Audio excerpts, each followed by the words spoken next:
Hello my students and welcome back to the course. Now in this class, we're going to get serious. Why? Well, because we're going to talk about the past habitual, the habitual past. What is that? Well, we know what the simple past is, right? He ate the apple. We know what the past progressive is. He was eating the apple. But what is the habitual past? Well, you may know it as used to. So you can say, he used to eat apples. Right? That means that it's an event that occurred habitually over a period of time in the past. Now, there are two different types of habitual past. We can use used to, and we can use would. So that sentence could have been, he would eat apples every Sunday. Or about a year ago, he would eat apples. So, would or used to. Now, if you're an advanced student, which if you're taking this course, you most likely are, then you already know this. You know, used to and would, that's nothing new to me, teacher. But today, we're going to talk about the differences between these two habitual past markers. Now, you've probably been taught one or two, but I hate to tell you, my students, that the one or two differences that you've been taught, although they were correct for the most part, have flaws, have holes in them. And I'm going to reveal those holes to you today. So first we'll talk about the myths about the differences between used to and would. And then I'm going to talk to you about the actual differences between used to and would. So prepare yourself, my students. Myth number one, would and used to. Now myth number one is that used to can use stative verbs. Now that's true, that's not the myth. The myth is that would can never be used with a stative verb. Now what are stative verbs? Well, we saw this last class. Stative verbs are verbs of feeling, verbs of perception, verbs that come from you, right? See, hear, fear, believe, love. Now for the most part, that is correct, and in fact, in most of these linguistic studies that have been done about would and used to, would was never used or was never recorded to be used with a stative verb. But I'm here to question that because there is content on the internet from dissertations and articles where would is used as a past habitual marker with the stative verbs. Now again, I'm telling you, it isn't something that happens a lot. In fact, it rarely happens, but it does. And so for that reason, I'm revealing it to you. I'm exposing this myth because it isn't that we never use it with stative verbs. Now, what am I talking about? Well, I'll read it directly from what I found. The name is Wipa Kampuk, who is now a professor at Harvard University. Now in her dissertation, I think it was her dissertation, but on the paper she wrote called The Resolute Student, she says this: I would see him now and then, always with his bags, always eating. I would see him now and then. Now she's talking about the past. I would see him now and then. You see, so she's talking about a past occurrence that occurred habitually. But see is a stative verb, my students.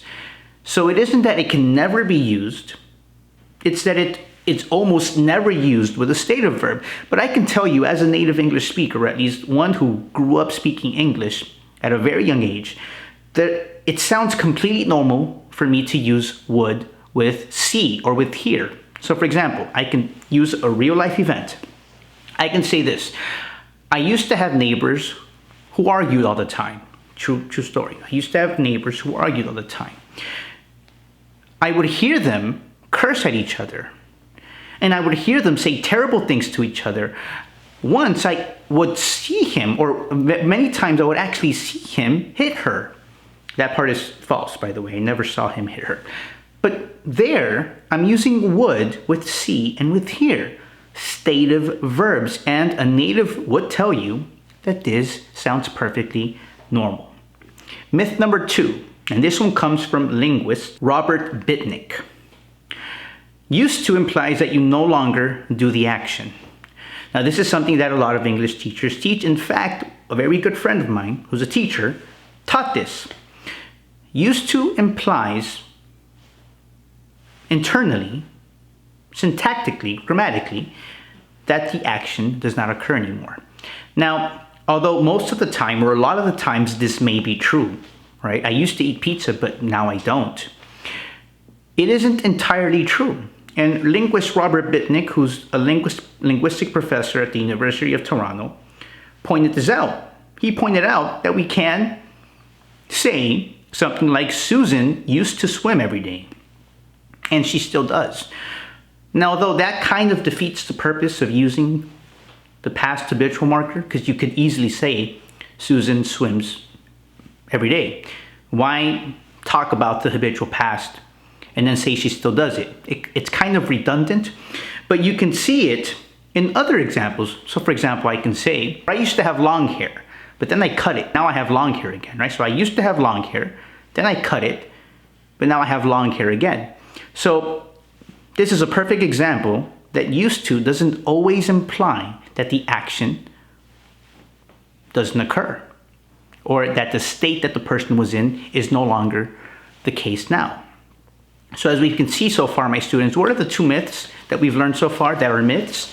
Well, we've seen that would, although most of the time isn't used with stative verbs, it can be used. And it sounds perfectly natural to say, I would see him hit her all the time, or I would hear him from time to time do this or do that. So it is a past habitual marker that can be used with some stative verbs, namely see and hear. And it sounds perfectly normal to do this. Now, myth number 2, we've learned that used to doesn't always imply that the action or the state is no longer happening. We saw this with the hair example, right? So I used to have long hair, but then I cut it, but now I let it grow, and so I have long hair again. So let's continue with the actual differences between used to and would. Difference number 1, used to doesn't have to specify time. What do I mean? So I can say this, I used to eat pizza. I don't have to say, about a year ago I used to eat pizza. Now I can say that, and it sounds perfectly fine to do so. About a year ago I used to eat pizza. You can't do that with would. So if I were to say, for example, I would eat pizza every Sunday, or I would eat pizza, that's ambiguous. I would eat pizza can be confused with conditional, right? So if I were hungry, I would eat pizza. But no, I would eat pizza in the past habitual context needs to be accompanied by a specified time. So about 5 years ago, I would eat pizza every Sunday. That's one of the main differences. And one of the reasons linguist Robert Bitnick pointed this out is that used to implies vagueness about the past. So it's usually used in vague situations, right? So sometimes when we use a very specific date, we can come off as sounding funny. A perfect example, as Robert Bitnick said, is the following phrase. I used to live in New York in 1914. Sounds funny. It sounds like something a time traveler would say, as pointed out by the linguist. Now, this sounds funny because, like I said, used to usually isn't used to being used with a specific time. Would is. Now, there are times where we can use used to with time, and it sounds okay in this same context. So for example, I used to live in Germany in the 90s, or I used to live in Russia back in the 80s. But notice here I'm not specifying the exact date. The 90s can be 91 to 99, the 80s can be the 80 to 89. So in these situations, you will hear natives use used to with a general time. But for the most part, used to doesn't need to be accompanied with a specific time, like would is. So that's one of the main differences. Now, let's move on to the second difference. Second difference is that used to is used mostly at the beginning of a story. That is, of course, if you're not using it by itself. So I can say a sentence like, I used to eat pizza. But that's not a story, that's just a statement. But if I'm telling a story, then usually used to is used to start the story off. For example, I can say my wife and I used to visit Cuenca every year. That's fine. So we used to visit Cuenca every year. Now, would isn't usually used to start a story in that way. What linguists have noticed is that usually used to is used to start the story. They call it an anchor of the past because you anchor the story in the past. And then once you anchor it in the past and you talk about things that were done habitually in that point in time, we use would. So this is what usually happens. We use used to anchor the story into the past. And then would fills in the gaps. So my wife and I used to visit Cuenca every year. And we would go out to eat every Wednesday. And then we would ride our bikes to the park. After that, we would have a picnic. Then we would have some wine, and then then we would go to sleep. Now, what a lot of linguists have also noticed is that used to is also at times placed at the end of the story to give the implicature or give the signal that the story has ended and that it's time for the other person or it's their turn to speak in the conversation. So it would go something like this. My wife and I used to go to Cuenca every year. Then we would usually go out biking. Then we would have dinner. Then we would have wine. Then we'd go to sleep. That's what we used to do. And so the second used to acts as a release of that anchor, allowing the interlocutor, the person listening to you, to begin to speak. That's a brief study that was done by some linguists. So it's amazing how these differences work. Third difference. What has been noticed is that used to is usually used in the first person as opposed to the third person. So what that means is that a native would be most likely to say, I used to eat pizza, instead of saying they used to eat pizza.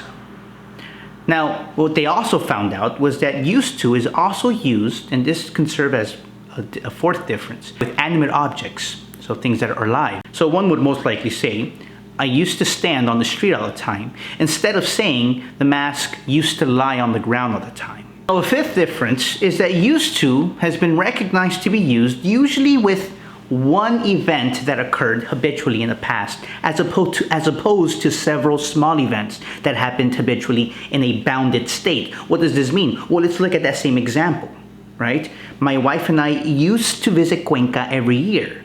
So that's a long event if you think about it. It's a one habitual event that happened every year.